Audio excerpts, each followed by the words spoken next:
तैं साहिब की मैं सार न जानी।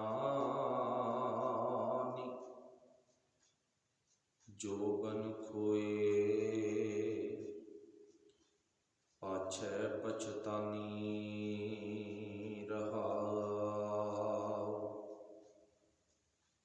काली कोयल तू कित गुण काली,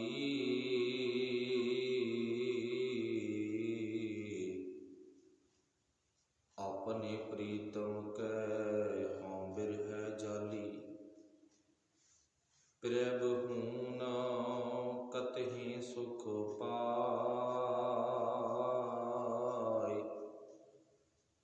जा होए कृपाल तां प्रभु मिलाए। बेदना खूही मुद अकेली, ना को साथी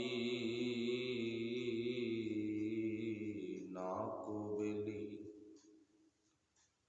कर कृपा प्रभ साध संग मिली, जा फिर देखां ता मेरा अल्लाह बेली। बाट हमारी खरी उड़ीनी,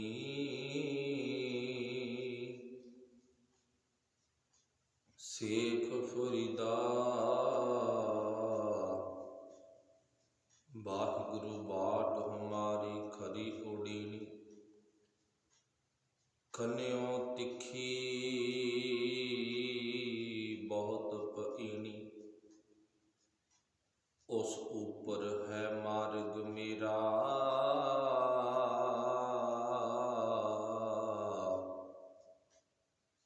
शेख फरीदा पंथ समार सवेरा, उस ऊपर है मार्ग मेरा। शेख फरीदा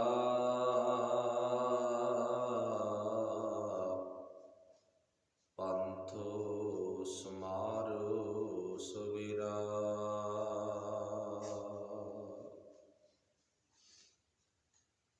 जबर शतर तख्त दे मालक साहिब श्री गुरु ग्रंथ साहिब महाराज सच्चे पातशाह जी दी पावन पवित्र हजूरी दे विच सुभाईमान गुरु प्यारिओ, बड़भागे हो। आओ गुरफतेह दी सांझ पाइए, गुरबाणी विचार नाल जुड़िए। सबना ने इक्के बार कहण ते बोलना जी आखियो वाहिगुरु जी का खालसा वाहिगुरु जी की फतेह। सतगुरु गुरु ग्रंथ साहिब महाराज जी की पावन बाणी राग सूही अंदर शेख फरीद जी की पावन बाणी दे विचों आपां एक शब्द पढ़िया है। अज दे इस पावन शब्द विच शेख फरीद जी बड़ा प्यारा जिक्र करते हैं। साडी गंदली हुई जिंदगी नूं सुवारन दे लई, काले जीवन नूं सोहना बनाउण दे लई, चिट्टा बनाउण दे लई, हनेरी रात नूं प्रकाश विच लिजाण दे लई यतन करदे ने। आपां कोशिश करनी आ अगियानता दी रात नूं कट के चानण विच पैर पाउणा है, प्रकाश विच जाना है। अपने मन की कालख नूं कट के चिट्टे रूप दे विच आ जाना है। कोशिश करनी है अपनी जिंदगी की सारी कालख मैल उतारनी है। फिर भगत जी इस पावन शब्द की विचार विच सानू बड़े सोहने ढंग दे नाल समझाउणगे भी कालख चढ़न का कारण की है। वो ਆਪਾਂ ਅੱਜ ਦੇ ਸ਼ਬਦ ਵਿੱਚ ਭਗਤ ਜੀ ਤੋਂ ਪੁੱਛਾਂਗੇ ਤੇ ਉਹਨਾਂ ਨੇ ਜ਼ਰੂਰ ਬਖਸ਼ਿਸ਼ ਕਰਨੀ ਹੈ। ਸ਼ਬਦ ਦੀ ਸ਼ੁਰੂਆਤ ਹੈ ਇੱਕ ਓੰਕਾਰ ਸਤਿਗੁਰ ਪ੍ਰਸਾਦ, ਰਾਗ ਸੂਹੀ ਬਾਣੀ ਸ਼ੇਖ ਫਰੀਦ ਜੀ ਕੀ। ਬਾਣੀ ਸ਼ੇਖ ਫਰੀਦ ਜੀ ਕੀ। ਭਗਤ ਫਰੀਦ ਜੀ ਇਸ ਪਾਵਨ ਪਵਿੱਤਰ ਸ਼ਬਦ ਦੇ ਵਿੱਚ ਰਹਾਉ ਦੇ ਬੰਦ ਅੰਦਰ ਕਿਰਪਾ ਕਰਦੇ ਨੇ, ਕਿਉਂਕਿ ਰਹਾਉ ਦਾ ਬੰਦ ਪੂਰੇ ਸ਼ਬਦ ਦਾ ਧੁਰਾ ਹੁੰਦਾ, ਸੈਂਟਰ ਹੁੰਦਾ। ਉੱਥੇ ਜ਼ਿਕਰ ਕੀ ਕੀਤਾ ਗਾ, ਤੈ ਸਾਹਿਬ ਕੀ ਮੈਂ ਸਾਰ ਨਾ ਜਾਣੀ। ਤੈਂ ਤੋਂ ਭਾਵ ਉਸ ਮੇਰੇ ਮਾਲਕ ਦੀ, ਉਹਦੀ ਕਦਰ ਨਾ ਜਾਣੀ। ਕਦਰ ਸਾਰ ਮੈਂ ਜਾਣ ਨਹੀਂ ਸਕੀ। ਫਿਰ ਅੱਗੇ ਕੀ ਹੋਇਆ, ਜੋਬਨ ਖੋਏ, ਉਹਦੀ ਕਦਰ ਨਾ ਪਛਾਣਨ ਦੇ ਚੱਕਰ ਵਿੱਚ ਮੇਰੀ ਸਾਰੀ ਦੀ ਸਾਰੀ ਜਵਾਨੀ ਉਦਾਂ ਹੀ ਬਤੀਤ ਹੋ ਗਈ। ਮਤਲਬ ਮੇਰਾ ਜੀਵਨ ਆ ਜਿਹੜਾ ਇਹ ਕਿਸੇ ਲੇਖੇ ਵਿੱਚ ਨਹੀਂ ਲੱਗਿਆ। ਤੈਂ ਸਾਹਿਬ ਕੀ ਸਾਰ ਨਾ ਜਾਣੀ, ਜੋਬਨ ਖੋਏ ਪਾਛੈ ਪਛਤਾਨੀ। ਜਦੋਂ ਜੋਬਨ ਜਵਾਨੀ ਬਤੀਤ ਹੋ ਜਾਵੇ, ਲੰਘ ਜਾਵੇ, ਗੁਜ਼ਰ ਜਾਵੇ, ਉਸ ਤੋਂ ਬਾਅਦ ਤਾਂ ਆਪਾਂ ਨੂੰ ਪਤਾ ਵੀ ਮਨੁੱਖ ਦੀਆਂ ਸਾਰੀਆਂ ਜਿਹੜੀਆਂ ਭਾਵਨਾਵਾਂ ਹੁੰਦੀਆਂ ਉਹ ਡਾਊਨ ਪੈ ਜਾਂਦੀਆਂ, ਘਟ ਜਾਂਦੀਆਂ ਨੇ। ਵੀ ਹੁਣ ਤਾਂ ਜਵਾਨੀ ਲੰਘ ਗਈ, ਚਲੋ ਛੱਡੋ, ਕੀ ਕਰਨਾ, ਕਾਹਦੇ ਲਈ ਕਰਨਾ, ਕਿਉਂ ਕਰਨਾ। ਬੰਦਾ ਨੈਗੇਟਿਵ ਪੱਖ ਸੋਚਣ ਲੱਗ ਜਾਂਦਾ, ਥੋੜਾ ਟਾਈਮ ਰਹਿ ਗਿਆ। ਇਹ ਤਾਂ ਸਰੀਰਕ ਹਾਲਾਤ ਹਨ, ਪਰ ਇੱਥੇ ਜਦੋਂ ਤੇਰੇ ਜੀਵਨ ਦੇ ਵਿੱਚ ਬਰਕਤ ਸੀ, ਜਵਾਨੀ, ਜਦੋਂ ਸਾਡੇ ਜੀਵਨ ਵਿੱਚ ਸੱਤਾ ਸੀ, ਤਾਕਤ ਸੀ, ਅਸੀਂ ਬਲ ਤੋਂ ਰਹਿਤ ਨਹੀਂ ਹੋਏ, ਅਸੀਂ ਬਲ ਦੇ ਵਿੱਚ ਸੀ, ਤਾਂ ਉਦੋਂ ਅਸੀਂ ਉਸ ਮਾਲਕ ਦੀ, ਪਰਮੇਸ਼ਰ ਦੀ ਕੋਈ ਕਦਰ ਨਹੀਂ ਕੀਤੀ, ਉਹਦਾ ਕੋਈ ਬਹੁਤਾ ਸਤਿਕਾਰ ਨਹੀਂ ਕੀਤਾ ਗਾ। ਤਾਂ ਅਸੀਂ ਉਹ ਪਰਮਾਤਮਾ ਦਾ ਸ਼ੁਕਰ ਵੀ ਨਹੀਂ ਕੀਤਾ, ਨਾ ਸ਼ੁਕਰਿਆਂ ਦੀ ਲੈਣ ਵਿੱਚ ਸੀ। ਹੁਣ ਭਗਤ ਜੀ ਕਹਿੰਦੇ, ਦੇਖ ਲਾ ਫਿਰ ਪਿਆਰਿਆ, ਵੀ ਆਪਣੀ ਜ਼ਿੰਦਗੀ ਦਾ ਜਿਹੜਾ ਹਾਲ ਆ ਉਹ ਇਸ ਤਰ੍ਹਾਂ ਦਾ, ਤੈਂ ਸਾਹਿਬ ਕੀ ਸਾਰ ਨਾ ਜਾਣੀ। ਅਸੀਂ ਉਸ ਮਾਲਕ ਪਰਮੇਸ਼ਰ ਪਰਮਾਤਮਾ ਦੀ ਸਾਰ ਨਹੀਂ ਜਾਣ ਸਕੇ, ਕਦਰ ਨਹੀਂ ਕਰ ਸਕੇ। ਜੋਬਨ ਖੋਏ ਪਾਛੈ ਪਛਤਾਨੀ, ਇਹ ਅੱਖਰੀ ਅਰਥ ਰਹਾਓ। ਜਵਾਨੀ ਬਤੀਤ ਹੋ ਗਈ ਤੇ ਹੁਣ ਕੀ ਆ, ਮਾਲਕ ਦੀ ਪਰਖ ਨਾ ਕਰਨ ਕਰਕੇ ਜਵਾਨੀ ਲੰਘ ਗਈ, ਤੇ ਹੁਣ ਤਾਂ ਜਿਹੜਾ ਉਮਰ ਦਾ ਪੱਖ ਆ ਨਾ ਉਹ ਢਲ ਗਿਆ, ਡਾਊਨ ਪੈ ਗਿਆ। ਹੁਣ ਇੱਥੇ ਅਸਲੀ ਮੈਸੇਜ, ਅਸਲੀ ਸੁਨੇਹਾ ਸਾਡੇ ਲਈ ਕੀ ਆ। ਮਤਲਬ ਸਾਡੀ ਜੀਵ ਆਤਮਾ ਨੇ, ਉਹ ਇੱਕ ਇਸਤਰੀ ਲਿੰਗ ਦੇ ਵਿੱਚ ਸਾਡੇ ਸਰੀਰ ਵਿੱਚ ਸੁਸ਼ੋਭਤ ਆ। ਕਿਉਂਕਿ ਤੁਹਾਨੂੰ ਪਤਾ ਲਿੰਗ ਪੁਲਿੰਗ ਦੀ ਵਰਤੋਂ ਆ ਜਿਹੜੀ ਉਹ ਸਾਡੀ ਪੰਜਾਬੀ ਭਾਸ਼ਾ ਵਿੱਚ ਵਿਆਕਰਨ ਮੁਤਾਬਕ ਕਰਵਾਈ ਜਾਂਦੀ ਆ। ਜਿਨ੍ਹਾਂ ਨੂੰ ਲਿੰਗ ਪੁਲਿੰਗ ਬਾਰੇ ਜਾਣਕਾਰੀ ਹੋਵੇ ਤੇ ਉਹ ਪੰਜਾਬੀ ਵਿੱਚ ਕਦੇ ਵੀ ਔਂਕੜ ਨਹੀਂ ਖਾਂਦੇ, ਆਪਣੀ ਮਾਤ ਭਾਸ਼ਾ ਵਿੱਚ ਆਪਾਂ। ਪਰ ਮਾਫ ਕਰਨਾ, ਇੱਕ ਗੱਲ ਮੈਂ ਇੱਥੇ ਜ਼ਰੂਰ ਕਹਾਂਗਾ, ਅੱਜ ਦੇ ਬੱਚੇ ਮਹਿੰਗੇ ਤੋਂ ਮਹਿੰਗੇ ਸਕੂਲਾਂ ਵਿੱਚ ਜਾਂਦੇ ਨੇ, ਨਾ ਉਹਨਾਂ ਨੂੰ ਵਿਚਾਰਿਆਂ ਨੂੰ ਮੁਹਾਰਨੀ ਦਾ ਪਤਾ ਵੀ ਕੀ ਹੁੰਦੀ ਆ, ਕਿਉਂ ਪੜ੍ਹਾਈ ਨਹੀਂ। ਮੈਂ ਇੱਕ ਵਾਰੀ ਨਾ ਕਿਸੇ ਸਕੂਲ ਵਿੱਚ ਗਿਆ, ਕਿਸੇ ਟੀਚਰ ਨਾਲ ਬਹੁਤ ਪੜ੍ਹੀ ਲਿਖੀ ਨਾਲ ਗੱਲ ਹੋਈ। ਮੇਰੇ ਕੋਲ ਗੁਟਕਾ ਸਾਹਿਬ ਸੀ ਤੇ ਮੈਂ ਸਮਝਾਇਆ, ਮੈਂ ਕਿਹਾ ਭੈਣ ਜੀ ਵੀ ਦੇਖੋ, ਗੁਟਕਾ ਸਾਹਿਬ ਦੀ ਜਿਹੜੀ ਬਣਤਰ ਆ ਨਾ ਉਹ ਬੜੀ ਸੋਹਣੀ ਬਣਾਈ ਆ, ਆਰੰਭਤਾ ਦੇ ਵਿੱਚ ਮੁਹਾਰਨੀ ਲਿਖੀ ਆ। ਕਹਿੰਦੀ ਉਹ ਕਿਆ ਹੋਤੀ ਹੈ, ਕਹਿੰਦੀ ਉਹ ਕੀ ਹੁੰਦੀ ਹੈ। ਕਹਿੰਦੀ ਸੋਚੋ, ਇੱਕ ਚੰਗੇ ਮਹਿੰਗੇ ਸਕੂਲ ਦੇ ਵਿੱਚ ਪੜ੍ਹਾਉਣ ਵਾਲੀ ਟੀਚਰ ਕਹਿੰਦੀ ਉਹ ਕੀ ਹੁੰਦੀ ਆ। ਸਾਡੇ ਬੱਚੇ ਉੱਥੇ ਪੜ੍ਹਦੇ ਆ ਜਿੱਥੇ ਟੀਚਰਾਂ ਨੂੰ ਕਹਿ ਲਓ ਵੀ ਊੜਾੜਾ ਨਹੀਂ ਆਉਂਦਾ, ਤੇ ਫਿਰ ਜਿਹੜੇ ਟੀਚਰ ਨੂੰ ਊੜਾੜਾ ਨਹੀਂ ਆਉਂਦਾ, ਮੁਹਾਰਨੀ ਦਾ ਨਹੀਂ ਪਤਾ, ਉਹ ਸਾਡੇ ਬੱਚੇ ਨੂੰ ਕਿੱਥੋਂ ਪੰਜਾਬੀ ਮਾਤ ਭਾਸ਼ਾ ਨਾਲ ਜੋੜ ਦੇਣਗੇ।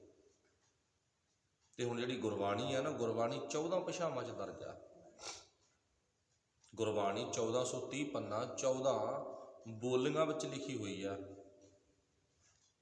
14 ਬੋਲੀਆਂ ਦੀ ਜਿਹੜੀ ਵੰਨਗੀ ਆ ਨਾ, ਰੂਪ ਦਿੱਤਾ ਗਾ, ਨਮੂਨਾ ਬਣਾਇਆ, ਉਹ ਕੇਵਲ ਪੰਜਾਬੀ ਨੂੰ ਮੁੱਖ ਰੱਖ ਕੇ ਬਣਾਇਆ, ਮਾਤ ਭਾਸ਼ਾ ਨੂੰ ਮੁੱਖ ਰੱਖ ਕੇ ਬਣਾਇਆ ਗਾ। ਮਾਤ ਭਾਸ਼ਾ ਸੋਚੋ।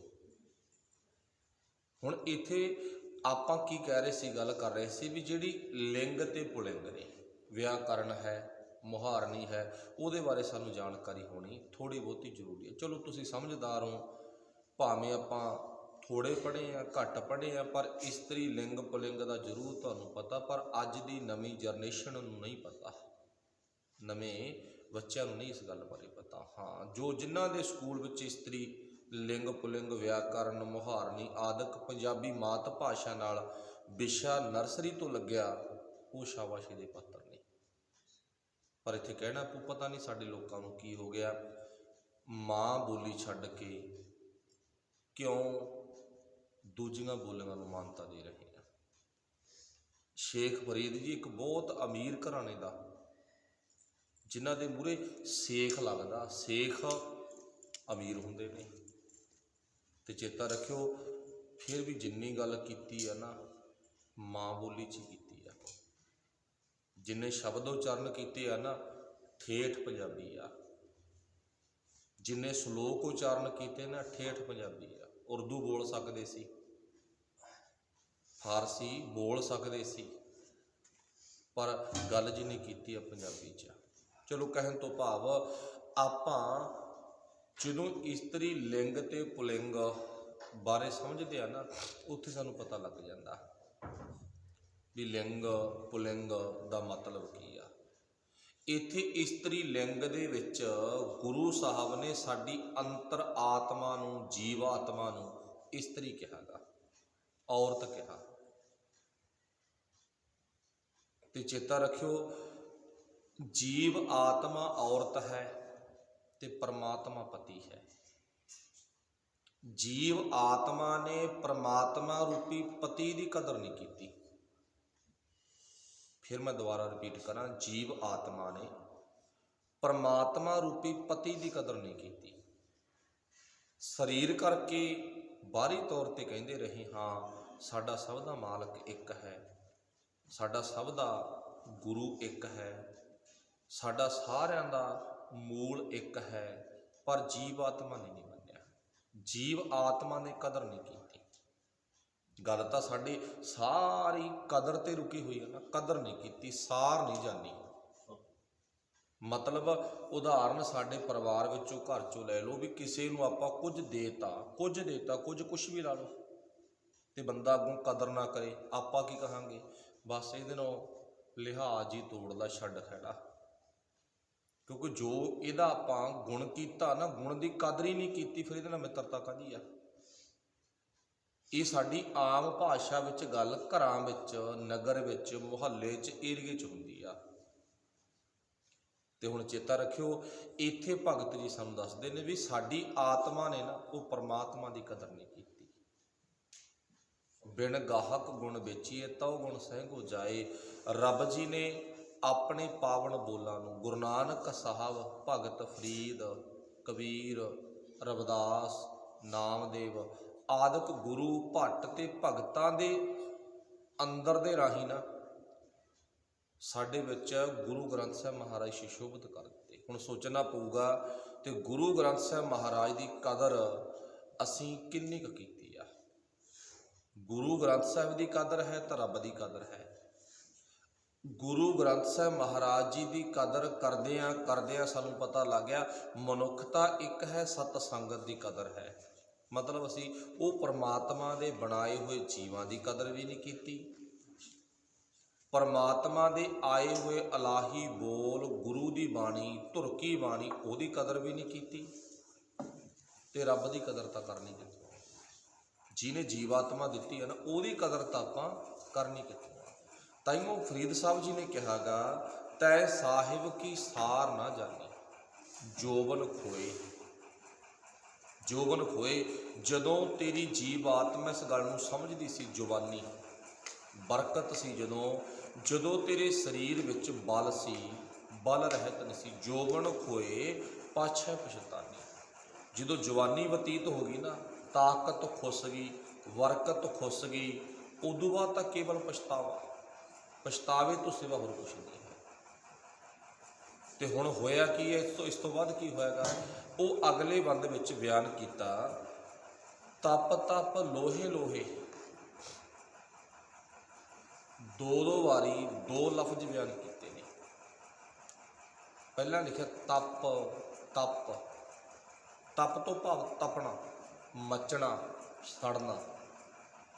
ਤਪ ਤਪ ਲੋਹੇ ਲੋਹੇ, ਲੋਹੇ ਤੋਂ ਭਾਵ ਕੀ ਹੈ, ਲੁੱਛ ਲੁੱਛ ਕੇ, ਤੜਪ ਤੜਪ ਕੇ, ਖੁਆਰ ਹੋ ਕੇ, ਭਟਕ ਭਟਕ ਕੇ। ਜਿਵੇਂ ਆਪਾਂ ਆਮ ਹੀ ਕਹਿ ਦਿੰਦੇ ਹਾਂ, ਆਹ ਬੰਦੇ ਦੇ ਟੱਬਰ ਦੀ, ਪਰਿਵਾਰ ਦੀ, ਬੰਦੇ ਦੀ ਖੁਆਰੀ ਆ ਗਈ, ਭਟਕ ਰਿਹਾ, ਕੰਧਾਂ 'ਚ ਟੱਕਰਾਂ ਮਾਰ ਰਿਹਾ ਹੈਗਾ, ਥਾਂ ਨਹੀਂ ਮਿਲਦੀ ਕਿਤੇ, ਕੋਈ ਨਹੀਂ ਚੱਲਦਾ ਹੁਣ ਇਹਨੂੰ, ਨਾ ਗੁਆਂਢੀ, ਨਾ ਰਿਸ਼ਤੇਦਾਰ, ਨਾ ਭੈਣ ਭਾਈ। ਖੁਆਰੀ ਸ਼ੁਰੂ ਹੋ ਗਈ ਨਾ, ਤਪਣਾ ਸ਼ੁਰੂ ਹੋ ਗਿਆ। ਤਪ ਤਪ ਲੋਹੇ ਲੋਹੇ। ਤੇ ਅੱਗੇ ਕੀ ਲਿਖਿਆ ਗਾ, ਹਾਥ ਮਰੋਰੂ। ਹਾਥ ਮਰੋਰੂ ਤੋਂ ਭਾਵ ਹੱਥ ਮਲਣੇ। ਜਦੋਂ ਕੋਈ ਮਿਹਨਤ ਪੱਲੇ ਨਾ ਪਵੇ ਤੇ ਆਪਾਂ ਕੀ ਕਹਿੰਦੇ ਆ, ਹੱਥ ਮਲ ਕੇ ਬਹਿ ਗਏ। ਇਹ ਕਹਾਵਤਾਂ ਨੇ ਸਾਡੀਆਂ, ਹੱਥ ਇੱਦਾਂ ਮਲਣੇ ਨਹੀਂ, ਮਤਲਬ ਇੱਕ ਕਹਾਵਤ ਆ ਵੀ ਜਦੋਂ ਸਾਡੇ ਕੁਝ ਪੱਲੇ ਨਾ ਪਵੇ, ਜਾਂ ਆਪਾਂ ਕਹਿੰਦੇ ਹੱਥ ਧੋ ਕੇ ਬੈਠਣਾ ਜਾਂ ਹੱਥ ਮਲ ਕੇ ਬੈਠਣਾ, ਹੱਥ ਮਲ ਕੇ ਬੈਠਣਾ। ਹੁਣ ਭਾਵ ਕੀ ਹੈ, ਫਰੀਦ ਸਾਹਿਬ ਜੀ ਕਹਿੰਦੇ ਹੱਥ ਮਲ ਕੇ ਬਹਿ ਗਿਆ ਬੰਦਾ, ਪੱਲੇ ਕੁਛ ਨਹੀਂ ਪਿਆ ਗਾ, ਤਪ ਰਿਹਾ ਗਾ, ਖੁਆਰ ਹੋ ਰਿਹਾ ਗਾ, ਭਟਕ ਰਿਹਾ ਗਾ, ਪੱਲੇ ਕੱਖ ਨਹੀਂ। ਤਪ ਤਪ ਲੋਹੇ ਲੋਹੇ, ਹਾਥ ਮਰੋਰੂ, ਬਾਬਲ ਹੋਈ ਸੋ ਸੌ ਲੋਰੂ। ਬਾਬਲ ਝੱਲੀ ਹੋ ਗਈ ਮੈਂ, ਤੜਫ ਤੜਫ ਕੇ ਹੱਥ ਮਲ ਰਹੀ ਹਾਂ, ਝੱਲੀ ਹੋ ਕੇ ਹੁਣ ਮੈਂ ਖਸਮ ਨੂੰ ਲੱਭਦੀ ਫਿਰਦੀ ਹਾਂ, ਆਪਣੇ ਮਾਲਕ ਨੂੰ ਲੱਭਦੀ ਫਿਰਦੀ ਹਾਂ, ਪਰ ਮਾਲਕ ਹੁਣ ਕਿਤੇ ਲੱਭਦਾ ਨਹੀਂ। ਮਾਲਕ ਪਰਮੇਸ਼ਰ ਪਰਮਾਤਮਾ ਉਹ ਨਹੀਂ ਕਿਤੇ ਲੱਭਦਾ, ਕਿ ਇਹਨੂੰ ਸਾਡੀ ਜੀਵਾਤਮ ਨੂੰ ਭਾਲਦੀ ਫਿਰਦੀ ਆ। ਹੁਣ ਭਾਲਣ ਦੇ ਸੰਬੰਧ ਵਿੱਚ ਕਦੇ ਬੰਦਾ ਜੰਗਲਾਂ 'ਚ ਵਗ ਜਾਂਦਾ, ਕਦੇ ਡੇਰਿਆਂ 'ਚ, ਕਦੇ ਮੜੀਆਂ 'ਤੇ, ਕਦੇ ਕਬਰਾਂ 'ਤੇ, ਕਦੇ ਮਸਾਣਾਂ 'ਤੇ, ਕਦੇ ਕਿਤੇ ਕਦੇ ਕਿਤੇ, ਪਰ ਉਹ ਕਿਤੇ ਹੈ ਮਾਲਕ ਨਾ। ਮੰਨ ਲਓ ਉਦਾਹਰਨਿਤ, ਜਿਸ ਪਤਨੀ ਦਾ ਪਤੀ ਵਿਛੋੜਾ ਦੇ ਜਾਵੇ, ਇੱਥੇ ਵਿਛੋੜਾ ਅਲੱਗ ਵਿਸ਼ਾ ਤੇ ਮਰਨਾ ਅਲੱਗ ਵਿਸ਼ਾ, ਮਰਨ ਦੀ ਗੱਲ ਨਹੀਂ, ਵਿਛੋੜਾ ਦੇ ਸਰੀਰਕ ਤੌਰ ਤੇ ਛੱਡ ਜੇ, ਬਿਨਾਂ ਦੱਸੇ ਬਿਨਾਂ ਪੁੱਛੇ ਸੁਰਤ ਦੇ ਵਿੱਚੋਂ ਆਪਣੀ ਪਤਨੀ ਨੂੰ ਵਿਸਾਰ ਦੇਵੇ। ਉਹਨੇ ਦੱਸਿਆ ਨਹੀਂ ਟਿਕਾਣਾ ਮੈਂ ਕਿੱਥੇ ਜਾਣਾ, ਪਤਨੀ ਕੀ ਕਹਿੰਦੀ ਆ, ਮੈਂ ਗਲਤੀ ਕਰ ਬੈਠੀ, ਮੈਂ ਹੁਣ ਆਪਣੇ ਪਤੀ ਨੂੰ ਲੱਭਣ ਚੱਲੀ ਆ, ਪਰ ਲੱਭਦਾ ਕਿਤੇ ਨਹੀਂ। ਖੁਆਰੀ ਤੋਂ ਬਿਨਾਂ, ਤਪਣ ਤੋਂ ਬਿਨਾਂ, ਸੜਨ ਤੋਂ ਬਿਨਾਂ ਉਹਦੇ ਪੱਲੇ ਕੁਛ ਵੀ ਨਹੀਂਗਾ। ਜੇ ਹੈ ਤਾਂ ਦੇਖ ਲਓ, ਭਾਲਦੀ ਫਿਰਦੀ ਆ ਪਰ ਮਿਲਿਆ ਕਿਤੇ ਨਹੀਂਗਾ। ਬਸ ਇਹੀ ਹਾਲ ਉਹ ਪਰਮਾਤਮਾ ਪਰਮੇਸ਼ਰ ਤੇ ਸਾਡੀ ਜੀਵ ਆਤਮਾ ਦਾ। ਮੌਕਾ ਸੀ ਜੀਵ ਆਤਮਾ ਸਰੀਰ ਵਿੱਚ ਰਹਿੰਦਿਆਂ ਹੋਇਆਂ, ਮਕਾਨ ਵਿੱਚ ਰਹਿੰਦਿਆਂ ਹੋਇਆਂ, ਘਰ ਵਿੱਚ ਰਹਿੰਦਿਆਂ ਹੋਇਆਂ ਪਰਮਾਤਮਾ ਦੀ ਕਦਰ ਨਹੀਂ ਕੀਤੀ, ਰੱਬ ਜੀ ਦੀ ਕਦਰ ਨਹੀਂ ਕੀਤੀ। ਜਦੋਂ ਸਰੀਰ ਖਤਮ ਹੋਣ ਦਾ ਵਕਤ ਆ ਗਿਆ, ਨੈਣੋ ਨੀਰ ਬਹਿ ਤਨ ਖੀਨਾ ਭਏ ਕੇਸ ਦੁੱਧਵਾਨੀ ਵਾਲੀ ਅਵਸਥਾ ਆ ਗਈ ਨਾ, ਤੇ ਉਦੋਂ ਜੀਵ ਆਤਮਾ ਭੱਜ ਲਈ। ਹੁਣ ਉੱਠ ਕੇ ਤੁਰ ਪਈ, ਕਹਿੰਦੀ ਹੁਣ ਮੈਂ ਆਪਣੇ ਮਾਲਕ ਨੂੰ ਲੱਭ ਕੇ ਲਿਆਉਣੀ ਆ, ਪਰ ਮਿਲਦਾ ਕਿਤੇ ਨਹੀਂ ਹੈ। ਤਪ ਤਪ ਲੋਹੇ ਲੋਹੇ, ਹਾਥ ਮਰੋਰੂ। ਨਾ ਮਿਲਣਾ ਹੱਥ ਮਲ ਕੇ ਬਹਿਣਾ, ਨਾ ਮਿਲਣਾ ਹੱਥ ਮਲ ਕੇ ਬਹਿ ਜਾਣਾ, ਪੱਲੇ ਕੁਛ ਨਹੀਂ ਪਿਆ। ਜਿਵੇਂ ਆਪਾਂ ਕਹਿੰਦੇ ਬੜੀ ਭਕਾਈ ਕੀਤੀ, ਜਿਵੇਂ ਕੈਨੇਡਾ ਅਮਰੀਕਾ ਦੇ ਮੇਰੇ ਵਰਗੇ ਕੋਈ ਸੁਪਨੇ ਲੈਂਦੇ ਨੇ ਪਰ ਵੀਜ਼ੇ ਨਹੀਂ ਮਿਲਦੇ ਗੇ, ਰਿਫਿਊਜ਼ ਹੋ ਜਾਂਦੇ ਨੇ, ਰਿਜੈਕਟ ਹੋ ਜਾਂਦੇ ਨੇ, ਹੱਥ ਮਲ ਕੇ ਬਹਿ ਜਾਂਦੇ ਨੇ। ਕੋਰਸ ਵੀ ਕੀਤੇ, ਪੜ੍ਹਾਈ ਵੀ ਕੀਤੀ, ਰੁਪਈਏ ਵੀ ਏਜੰਟਾਂ ਨੂੰ ਦਿੱਤੇ, ਜਿਹੜੀ ਭੱਜ ਨੱਠ ਆ ਉਹ ਵੱਖਰੀ ਆ, ਪਰ ਬਹਿ ਕੀ ਗਿਆ, ਹੱਥ ਮਲ ਕੇ। ਹੁਣ ਆਪਣੀਆਂ ਫਸਲਾਂ ਪੱਕੀਆਂ ਪਈਆਂ, ਵਾਹਿਗੁਰੂ ਇੱਦਾਂ ਦਾ ਹਾਲ ਨਾ ਕਰੇ, ਇੱਦਾਂ ਦਾ ਹਾਲ ਨਾ ਕਰੇ। ਕਿਸਾਨ ਆ, ਫਸਲ ਪੱਕੀ ਪਈ ਆ, ਆਸ ਆ पर चेता रखियो, कोई अजिही आफत आ जाए तो आप कहते हथ मल के बह गई, बस खत्म, कुछ नहीं पल्ले पिया। ना पल्ले पैना, हथ मल के बैठना गा, हाथ मरोरू। फिर अगे कहते ने बाबल होई सौ सौ लोरू, मैं हुण अपने मालक की भाल विच झल्ली हुई फिरदी आ, पागल हुई फिरदी आ, मैं अपने मालक की तांग विच भाल विच झल्ली होगी, भाई बावरी होगी। फिर फरीद साहब जी कहते तैस है मन मैं किया रोस, मुझ अवगण सै नाही दोष।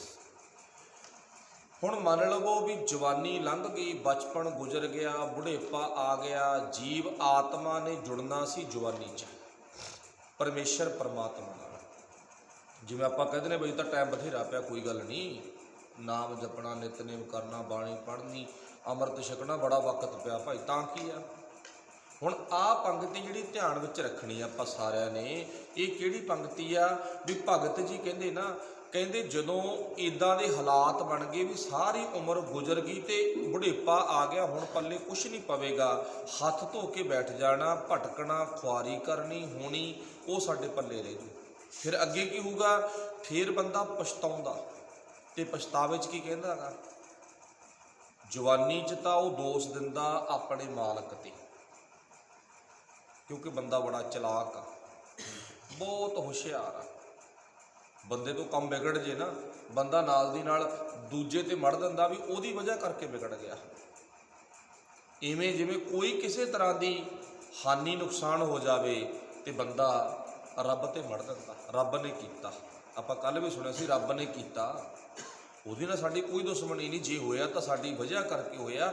ਉਹ ਪਰਮੇਸ਼ਰ ਪਰਮਾਤਮਾ ਨਾਲ ਕੋਈ ਸਾਡਾ ਇੱਦਾਂ ਦਾ ਰੋਸ ਗਿਲਾ ਨਹੀਂ ਹੈ ਵੀ ਸਾਡਾ ਮਾੜਾ ਕੰਮ ਕਰੂ। ਅੱਛਾ, ਜਦੋਂ ਹੁਣ ਬੰਦੇ ਨੂੰ ਜਾਗ ਆਉਂਦੀ ਆ, ਮਨ ਕਰਕੇ ਬੰਦਾ ਜਾਗਦਾ ਨਾ, ਫਿਰ ਬੰਦਾ ਕਹਿੰਦਾ ਕੀ ਕਹਿੰਦਾ, ਮੇਰੀ ਗਲਤੀ ਕਰਕੇ ਹੋਇਆ। ਜਿਹਨੂੰ ਜਾਗ ਆ ਗਈ, ਜਿਹਨੂੰ ਹੋਸ਼ ਆ ਗਈ, ਜਿਹਨੂੰ ਪਤਾ ਲੱਗ ਗਿਆ, ਉਹ ਕਹਿੰਦਾ ਜੋ ਹੋਇਆ ਮੇਰੀ ਵਜ੍ਹਾ ਕਰਕੇ ਹੋਇਆ। ਬੰਦਾ ਮੰਨ ਜੇ, ਇੰਨੀ ਗੱਲ ਹੀ ਆ ਬਸ। ਹੁਣ ਐਂਡ ਤੇ ਬੁਢੇਪਾ ਆ ਵੜਿਆ। ਗੁਰੂ ਸਾਹਿਬ ਜੀ ਕਹਿੰਦੇ ਬੰਦੇ ਨੇ ਐਂਡ ਤੇ ਜਾ ਕੇ ਨਾ ਬੁਢੇਪੇ 'ਚ ਆਪਣੀ ਗਲਤੀ ਮੰਨ ਲਈ। ਮੈਂ ਆਪਣੇ ਨਾ ਕਿਸੇ ਮਿੱਤਰ ਦੇ ਮੂੰਹੋਂ ਇਹ ਗੱਲਾਂ ਸੁਣੀਆਂ ਸੀ। ਉਹ ਚੰਗਾ ਅਫਸਰ, ਵਧੀਆ ਨੇੜਤਾ ਸੀ, ਜਦੋਂ ਮਰਜੀ ਕਿਸੇ ਵੀ ਕੰਮ ਦੀ ਲੋੜ ਪੈਂਦੀ ਉਹਦੇ ਲਈ ਮੇਰੇ ਲਈ ਉਹ ਹਾਜ਼ਰ ਸੀ। ਹੁਣ ਹੋ ਗਿਆ 75 ਸਾਲ ਦਾ, 75 ਤੋਂ ਟੱਪ ਗਿਆ, ਪਰ ਪਿਆ ਗਾ ਮੰਜੇ ਤੇ। ਸ਼ਾਇਦ ਉਹਨੇ ਜਿਹੜੀ ਗੱਲ ਮੈਨੂੰ ਕਹੀ ਨਾ, ਉਹ ਆਪਣੇ ਬੱਚਿਆਂ ਨੂੰ, ਆਪਣੀਆਂ ਨੂੰਹਾਂ ਨੂੰ ਨਹੀਂ ਕਹੀ ਹੋਣੀ, ਆਪਣੀ ਪਤਨੀ ਨੂੰ ਵੀ ਨਹੀਂ ਕਹੀ ਹੋਣੀ, ਸ਼ਾਇਦ, ਜੋ ਮੈਨੂੰ ਲੱਗਦਾ। ਭਾਵੇਂ ਉਹ ਬਜ਼ੁਰਗ ਆ, ਪਰ ਹੈ ਮੇਰਾ ਮਿੱਤਰ ਵੀ ਆ ਤੇ ਬਹੁਤ ਜ਼ਿਆਦਾ ਨੇੜਲਾ ਸੰਬੰਧ ਵੀ ਆ। ਕਹਿੰਦਾ ਨਾ, ਜੋ ਮੈਨੂੰ ਦੁੱਖ ਮਿਲ ਰਿਹਾ ਗਾ, ਉਹ ਕਹਿੰਦਾ ਜੋ ਮੈਨੂੰ ਦੁੱਖ ਮਿਲ ਰਿਹਾ ਗਾ, ਸਾਰੀ ਉਮਰ ਕਹਿੰਦਾ ਮੈਂ ਗੁਰਸਰਲੇ ਉਡਾਏ ਨੇ, ਉਡਾਏ ਵੀ ਆ, ਕੋਈ ਸ਼ੱਕ ਨਹੀਂ, ਚੰਗੀ ਤਨਖਾਹ, ਸਰਕਾਰੀ ਡਰਾਈਵਰ, ਸਰਕਾਰੀ ਗੱਡੀ, ਪਰ ਕਹਿੰਦਾ ਜੋ ਮੈਨੂੰ ਮਿਲ ਰਿਹਾ ਨਾ, ਮੇਰਾ ਨਾਂ ਲੈ ਕੇ ਕਹਿੰਦਾ ਬਸ ਮੈਂ ਹੁਣ ਕਿਸੇ ਨੂੰ ਦੋਸ਼ ਨਹੀਂ ਦਿੰਦਾ, ਕਹਿੰਦਾ ਮੈਂ ਆਪਣੇ ਆਪ ਨੂੰ ਦੋਸ਼ ਦੇ ਰਿਹਾ ਗਾ, ਮੇਰੀ ਗਲਤੀ ਸੀ, ਮੈਂ ਗਲਤੀਆਂ ਕੀਤੀਆਂ। ਇੱਕ ਅਫਸਰ ਬੰਦਾ ਨਾ ਮੰਜੇ ਤੇ ਪਿਆ, ਹੁਣ ਬੈੱਡ ਤੇ ਪਿਆ ਗਾ, ਬੋਲ ਰਿਹਾ, ਬੋਲਦਾ ਗਾ, ਭਾਵ ਕਹਿੰਦਾ ਕੀ ਹੈ, ਮੇਰੀਆਂ ਗਲਤੀਆਂ ਨੇ। ਸ਼ਾਇਦ ਅੱਜ ਆਹ ਪੰਕਤੀ ਪੜ੍ਹ ਕੇ ਮੈਨੂੰ ਚੇਤਾ ਆਉਂਦਾ ਵੀ ਬਿਲਕੁਲ ਭਗਤ ਫਰੀਦ ਜੀ ਸੱਚ ਕਹਿੰਦੇ ਨੇ, ਬੰਦਾ ਐਂਡ ਤੇ ਮੰਨ ਲੈਂਦਾ ਮੇਰੀਆਂ ਗਲਤੀਆਂ ਸੀ, ਪਰ ਜਦੋਂ ਮੰਨਦਾ ਨਾ ਉਹ ਦੱਸਦਾ ਨਹੀਂ ਕਿਸੇ ਨੂੰ। ਜੇ ਦੱਸੂ ਤਾਂ ਆਪਣੇ ਮਿੱਤਰ ਨੂੰ ਦੱਸ ਸਕਦਾ, ਜੇ ਦੱਸੂ ਨਾ ਆਪਣੇ ਮਿੱਤਰ ਤੋਂ ਬਿਨਾਂ ਹੋਰ ਨਹੀਂ ਕਿਸੇ ਨੂੰ ਦੱਸੂਗਾ। ਬਸ 95% ਆਸ ਆਪਣੀ ਪਤਨੀ ਨੂੰ ਦੱਸ ਸਕਦਾ, ਸ਼ਾਇਦ ਉਹ ਪਤਨੀ ਨੂੰ ਵੀ ਨਾ ਦੱਸੇ, ਕਿਉਂ ਗਲਤੀਆਂ ਅਜਿਹੀਆਂ ਕੀਤੀਆਂ ਜਿਹੜੇ ਪਤਨੀ ਕੋਲੇ ਵੀ ਨਹੀਂ ਦੱਸ ਸਕਦਾ। ਨੂੰਹਾਂ ਨੂੰ, ਧੀਆਂ ਨੂੰ ਤੇ ਹੋਰਾਂ ਨੂੰ ਤਾਂ ਦੱਸਣੀ ਕੀ ਆ।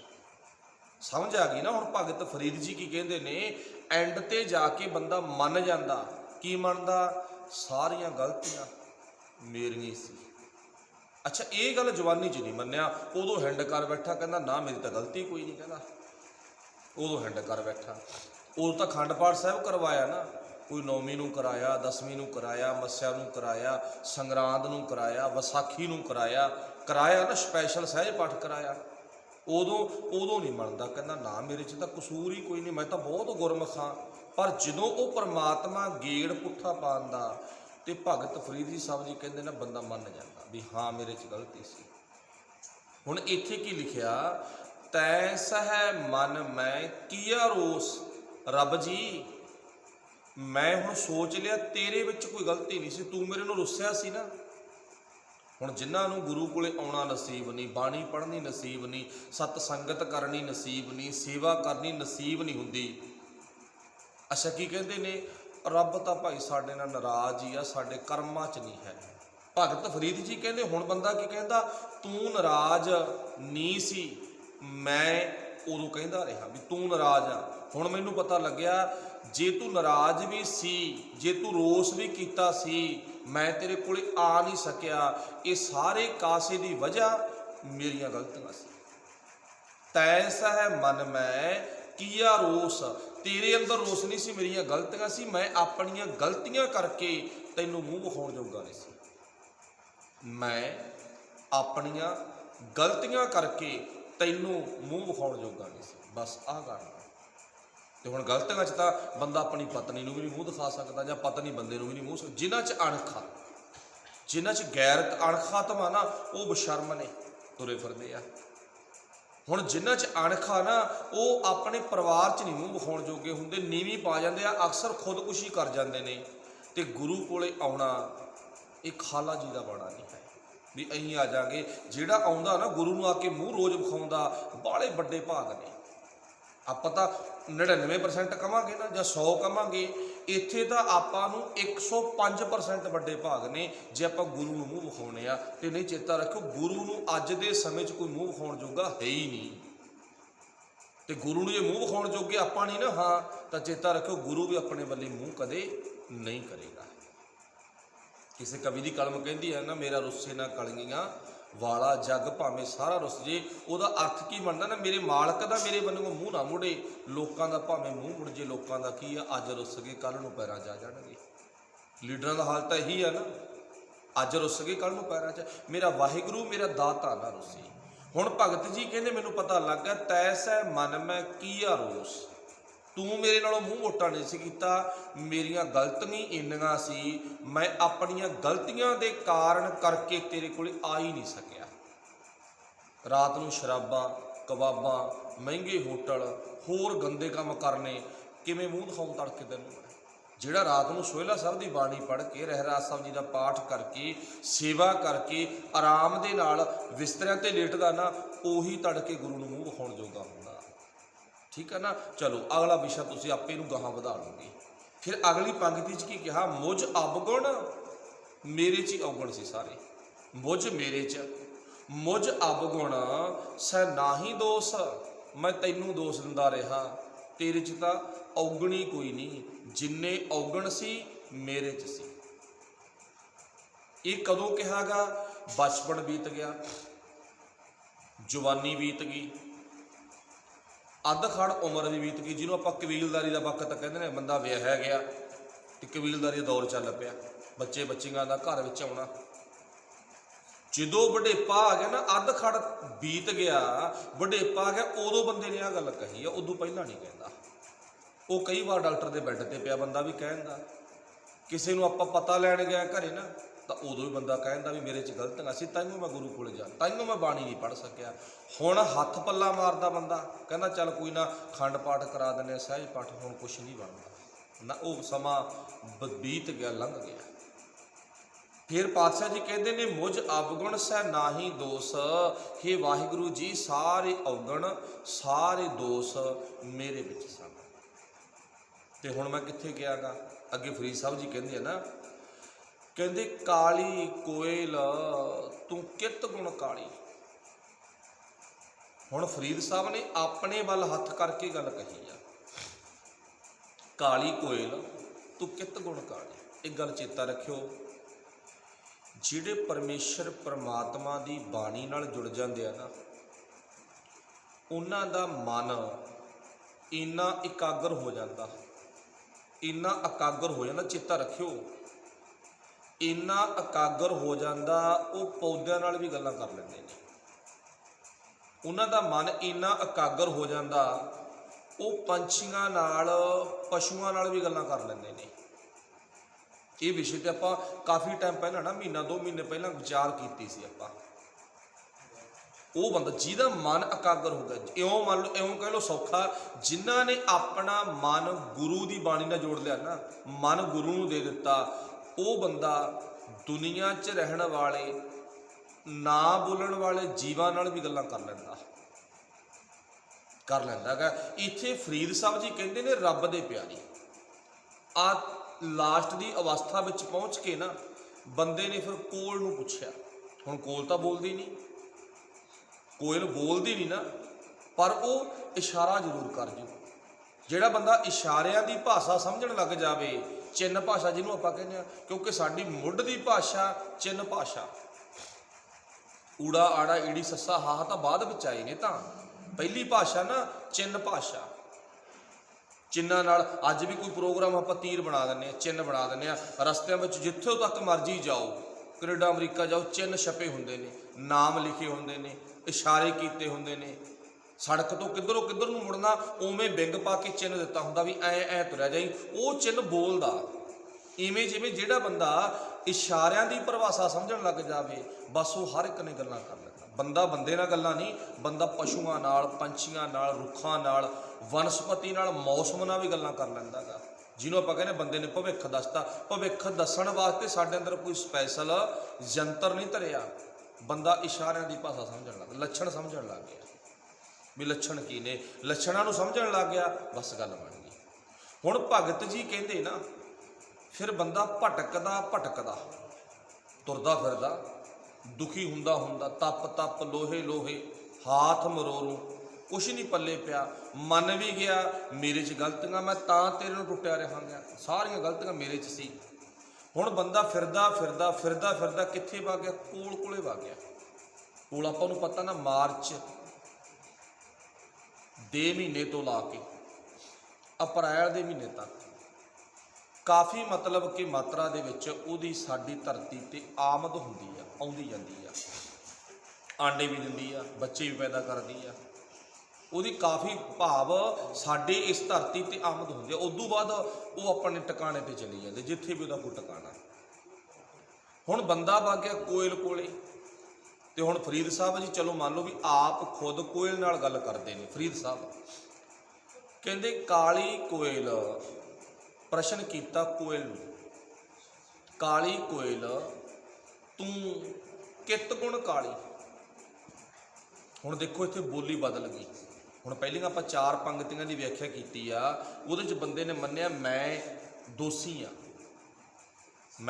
ਨਾ, ਤੇ ਬਾਣੀ 'ਚ ਤਾਂ ਵਾਰ-ਵਾਰ ਲਿਖਿਆ ਦੱਦਾ, ਦੋਸ਼ ਨਾ ਦਿਉ ਕਿਸੈ, ਦੋਸ਼ ਕਰਮਾ ਆਪਣਿਆ, ਜੋ ਮੈਂ ਕੀਆ ਸੋ ਮੈਂ ਪਾਇਆ, ਦੋਸ਼ ਨਾ ਦੀਜੈ ਅਵਰ ਤੋਂ ਭਾਵ ਦੂਜਾ, ਦੂਜੇ ਨੂੰ ਦੋਸ਼ ਨਾ ਦੇ, ਆਪਣੀ ਗਲਤੀ ਆਪ ਮੰਨ। ਪਰ ਇਹ ਨਾ ਬਚਪਨ ਵਿੱਚ ਮੰਨਿਆ, ਨਾ ਜਵਾਨੀ 'ਚ ਮੰਨਿਆ, ਨਾ ਅੱਧ ਖੜ 'ਚ ਮੰਨਿਆ, ਬੁੱਢੇ ਹੋਏ ਨੇ ਮੰਨ ਲਿਆ, ਉਦੋਂ ਹੱਥੋਂ ਗੱਲ ਨਿਕਲ ਗਈ। ਜਦੋਂ ਇਹਨੇ ਗਲਤੀਆਂ ਮੰਨੀਆਂ ਨਾ, ਉਦੋਂ ਹੱਥ ਬੰਨੇ ਕੁਛ ਨਹੀਂ ਗਾ। ਹੁਣ ਇੱਥੇ ਫਰੀਦ ਸਾਹਿਬ ਜੀ ਕਹਿੰਦੇ, ਜਦੋਂ ਬੰਦੇ ਨੇ ਮੰਨ ਲਿਆ ਵੀ ਮੈਂ ਦੋਸ਼ੀ ਆ, ਮੇਰੇ 'ਚ ਕਾਲਖ ਆ ਨਾ, ਇਹ ਕਾਲਖ ਕਿਉਂ ਪਈ? ਹੁਣ ਆਰੰਭ ਦੇ ਵਿੱਚ ਆਪਾਂ ਗੱਲ ਕੀਤੀ ਸੀ ਵੀ ਸਾਡੇ 'ਚ ਕਾਲਖ ਆ, ਕਾਲਖ ਕਿਉਂ ਆਈ? ਸਾਡੇ 'ਚ ਅਗਿਆਨਤਾ ਦਾ ਹਨੇਰਾ, ਉਹ ਕਾਲਖ ਕਿਉਂ ਆਇਆ? ਹੁਣ ਜਦੋਂ ਬੰਦੇ ਨੇ ਮੰਨ ਲਿਆ ਵੀ ਮੇਰੇ 'ਚ ਕਾਲਖ ਆ, ਮੇਰੇ 'ਚ ਮੈਲਾਪਣਾ, ਇਹ ਕਿਉਂ ਆਇਆ? ਕਿਹੜੇ ਔਗਣ ਕਰਕੇ ਆਇਆ? ਉਹ ਬੰਦੇ ਨੇ ਗੱਲ ਕਹਿਤੀ, ਮੇਰੇ 'ਚ ਦੋਸ਼ ਸੀ, ਮੈਂ ਰੱਬ ਦੀ ਰਜ਼ਾ 'ਚੋਂ ਟੁੱਟਿਆ ਰਿਹਾ। ਹੁਣ ਆਪਣਾ ਕਾਲਾ ਅੰਦਰਲਾ ਚਿਹਰਾ ਵੇਖ ਕੇ, ਬਾਹਰੋਂ ਚਿੱਟੇ ਆਪਾਂ, ਅੰਦਰਲਾ ਕਾਲਾ ਚਿਹਰਾ ਵੇਖ ਕੇ ਫਰੀਦ ਸਾਹਿਬ ਜੀ ਕਹਿੰਦੇ ਨਾ, ਬੰਦਾ ਕੋਇਲ ਕੋਲੇ ਚਲਾ ਗਿਆ। ਜਾਂ ਇਉਂ ਨਮੂਨਾ ਬਣਾ ਲਓ, ਫਰੀਦ ਸਾਹਿਬ ਕੋਲੇ ਵਾਗੇ, ਸਨਮੁਖ ਕੋਲ ਬੈਠੀ ਆ, ਕੋਲ ਨੂੰ ਫਰੀਦ ਸਾਹਿਬ ਨੇ ਬੋਲੀ ਬਦਲ ਕੇ ਗੱਲ ਕੀਤੀ ਆ। ਹੁਣ ਆਪਣੇ ਵੱਲ ਹੱਥ ਕਰਕੇ ਤਾਂ ਇਹ ਕਹਿੰਦਾ ਮੇਰੇ 'ਚ ਕਾਲਖ ਪਈ ਆ ਔਗਣ ਕਰਕੇ। ਹੁਣ ਮੰਨ ਲਓ ਦਰਬਾਰ ਸਾਹਿਬ 'ਚ ਰੇਤਾ ਆ ਗਿਆ, ਕਾਹਦੇ ਕਰਕੇ? ਕਾਰਨ ਕੀ ਆ? ਹਨੇਰੀ ਚੱਲਦੀ ਸੀ, ਆਪਣੇ ਘਰਾਂ 'ਚ ਰੇਤਾ ਵੜ ਗਿਆ, ਰਸੋਈਆਂ 'ਚ, ਕਮਰਿਆਂ 'ਚ ਰੇਤਾ ਵੜ ਗਿਆ, ਮੈਲ ਵੜ ਗਈ, ਅੱਖਾਂ 'ਚ ਰੇਤਾ ਪੈ ਗਿਆ, ਅੱਖਾਂ ਖੁੱਲ੍ਹੀਆਂ ਸੀ। ਮੰਨ ਲਓ ਕਾਲਖ ਵੜੀ ਨਾ, ਮੈਲ ਵੜੀ ਆ। ਇੱਦਾਂ ਭਾਵ ਕਾਲਖ ਸਾਡੇ ਅੰਦਰ ਵੜੀ, ਸਾਡਾ ਦੋਸ਼ ਸੀ, ਅਸੀਂ ਦੋਸ਼ੀ ਸੀ, ਔਗਣ ਹਾਰੀ ਸੀ। ਇਹ ਤਾਂ ਮੰਨ ਲਿਆ। ਹੁਣ ਕੋਇਲ ਨੂੰ ਇਹ ਨਹੀਂ ਕਿਹਾ ਵੀ ਤੂੰ ਕਿਉਂ ਕਾਲੀ ਆ, ਤੇਰੇ 'ਚ ਔਗਣ ਕੀ ਆ, ਕਿਹੜੇ ਔਗਣਾ ਕਰਕੇ ਤੂੰ ਕਾਲੀ ਹੋਈ ਆ। ਹੁਣ ਬੰਦਾ ਕਿੰਨਾ ਸਿਆਣਾ ਹੋ ਗਿਆ, ਪਛਤਾਵੇ ਦੇ ਹੰਝੂ ਸਿੱਟਦਾ ਹੋਇਆ ਨਾ, ਇੰਨਾ ਕੁ ਸਿਆਣਾ ਹੋ ਗਿਆ। ਕੋਇਲ ਨੂੰ ਕਹਿੰਦਾ ਤੂੰ ਔਗਣਾ ਕਰਕੇ ਕਾਲੀ ਨਹੀਂ ਹੋਈ, ਤੂੰ ਕਿਹੜੇ ਗੁਣ ਕਰਕੇ ਕਾਲੀ ਹੋਈ। ਭੈਣੇ ਮੈਨੂੰ ਆਪਣਾ ਗੁਣ ਦੱਸ, ਤੂੰ ਕਿਹੜੇ ਗੁਣ ਕਰਕੇ ਕਾਲੀ ਹੋਈ ਆ, ਔਗਣ ਕਰਕੇ ਨਹੀਂ। ਤੇਰੇ 'ਚ ਮੈਲਾ ਪਾਣਾ ਨਾ, ਕਾਲਾ ਪਾਣਾ ਕਿਉਂ ਆਇਆ? ਤੇਰੀ ਬੋਲੀ ਇੰਨੀ ਸੋਹਣੀ ਆ, ਤੂੰ ਬਾਗਾਂ 'ਚ ਰਹਿਨੀ ਆ, ਚੰਗੇ ਚੰਗੇ ਫਰੂਟ ਖਾਨੀ ਆ, ਪਰ ਤੇਰੇ 'ਚ ਕਾਲਾਪਣ ਕਿਉਂ? ਮੈਨੂੰ ਦੱਸ। ਕਾਲੀ ਕੋਇਲ ਤੂੰ ਕਿਤ ਗੁਣ ਕਾਲੀ, ਇਹ ਪ੍ਰਸ਼ਨ ਆ ਕੋਇਲ ਨੂੰ। ਹੁਣ ਕੋਇਲ ਉੱਤਰ ਦਿੰਦੀ ਆ। ਹੁਣ ਕੋਇਲ ਤਾਂ ਕਿਸੇ ਸਕੂਲ ਕਾਲਜ 'ਚ ਪੜ੍ਹ ਕੇ ਨਹੀਂ ਉੱਤਰ ਦੇਣ ਨੂੰ, ਪਰ ਕੋਇਲ ਨੇ ਆਪਣੀ ਭਾਸ਼ਾ, ਚਿੰਨ੍ਹ ਭਾਸ਼ਾ ਵਿੱਚ, ਇਸ਼ਾਰੇ ਦੀ ਭਾਸ਼ਾ ਵਿੱਚ ਕੀ ਕਿਹਾਗਾ, ਆਪਣੇ ਵੱਲੋਂ ਉੱਤਰ ਦਿੱਤਾ ਗਾ।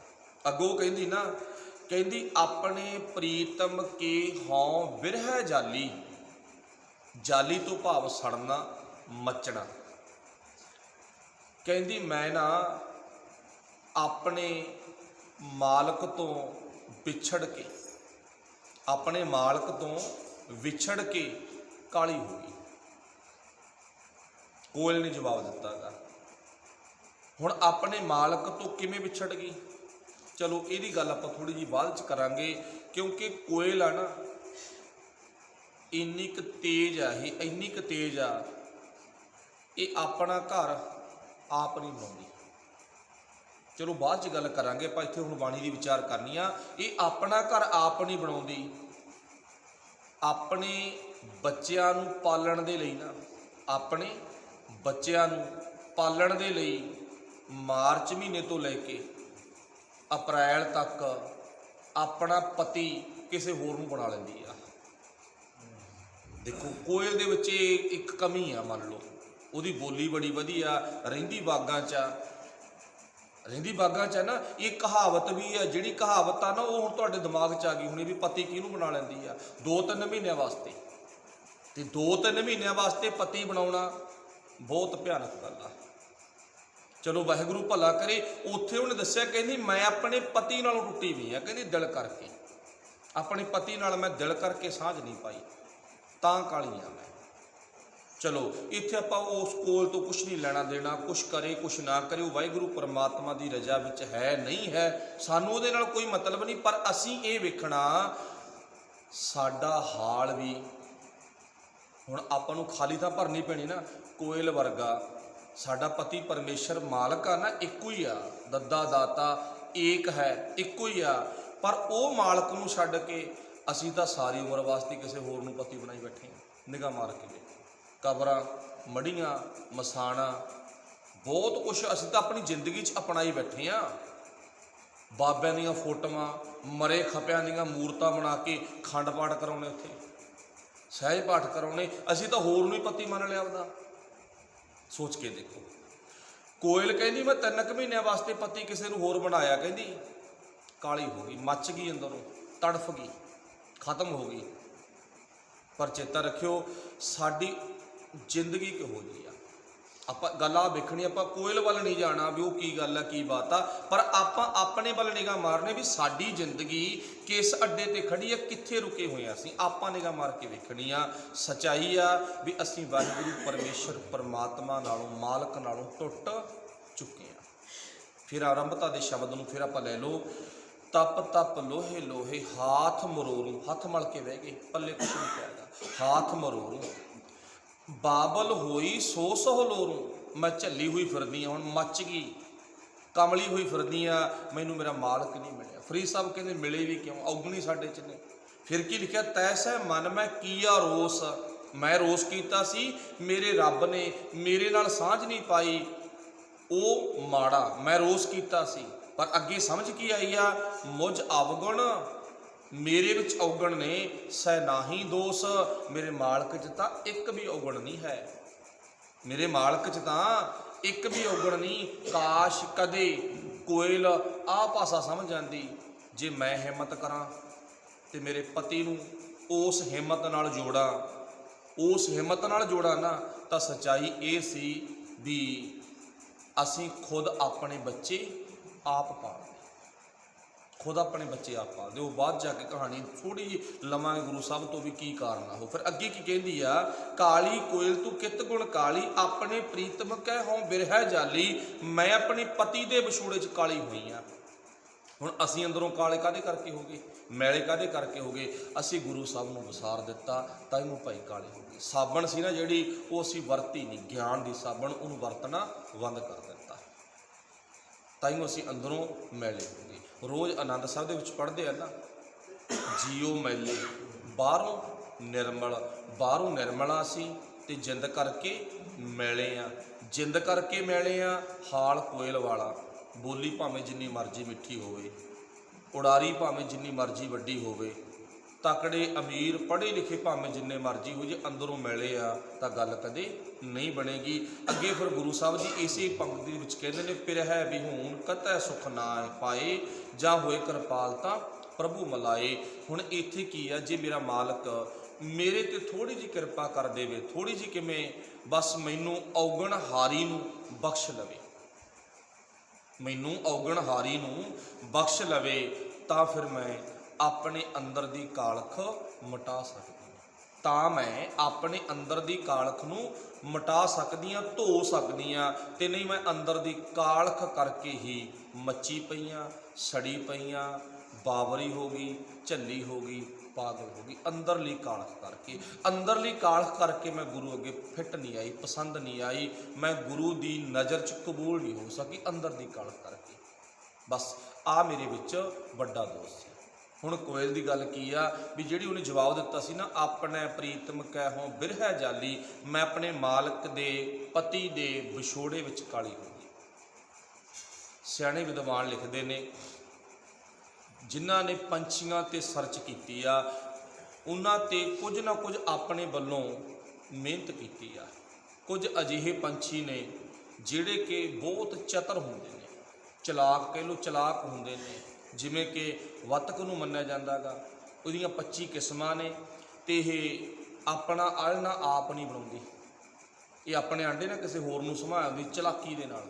मेरे बच्चे जिद्दे आ गए ना तो उद्दे मैं अपने बच्चे ले लूँ, जिन्हों बच्चे संभाल के आउंदी आ उत्थे दया भावना हुंदी है, चल कोई ना, जिथे असीं अपने बच्चे पालने है ना उत्थे तेरे बच्चों नूं पालना, कोई गल नहीं। इदां दे होर जी बहुत हुंदे ने। इदां दा उन्हां जीवां दे विचों जिहड़ा आपां इत्थे जीव वेखना वो कोयल भी आ, वो कोयल भी है ना। ते कोयल की करदी आ, कोयल बागां विच घुमदी आ, सानूं बड़ी प्यारी लगदी आ, सानूं बड़ी प्यारी लगदी ना, उहदी आवाज़ बड़ी मिठी आ, उहदा नैन नक्शा वो बड़ा सोहना बनाया, रंग करके काली आ, रंग करके काली आ, पर उदां सारे दा सारा उहदा जिहड़ा देखण नूं दिख लगदी आ बहुत वधिया। पर एक विद्वान भी लिखदे ने उच औगण आ, वो मार्च महीने तो अप्रैल तक अपने आंडे किसी नूं बनौटी पति मन के ना उन्हां नूं दे दिंदी आ, कां नूं दे दिंदी आ। कहंदे इन्नी चलाक आ, जिन्ने उहदे आंडे आप हुंदे आ ना अपने पति नूं पिछे ला लैंदी आ, ला के पिछे उहनूं निगाह ते बहांदी आ, कां दे आंडे भन्न दिंदी आ ते आप दे आंडे कौणी दे आलने विच रख दिंदी आ।